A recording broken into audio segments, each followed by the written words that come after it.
Ngalaku jingmut ban but yu Jisu. Ngalaku jingmut ban but yu Jisu. Ngalaku jingmut ban but yu Jisu. Ngan om phai di, ngan om phai di.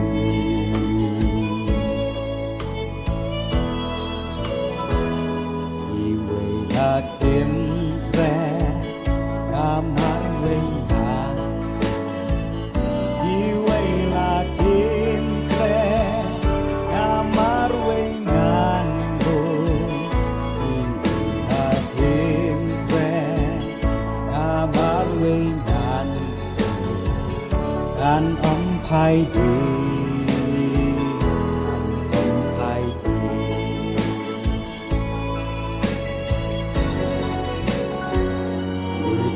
Ngan ino ya din na ngan ba, ngan ino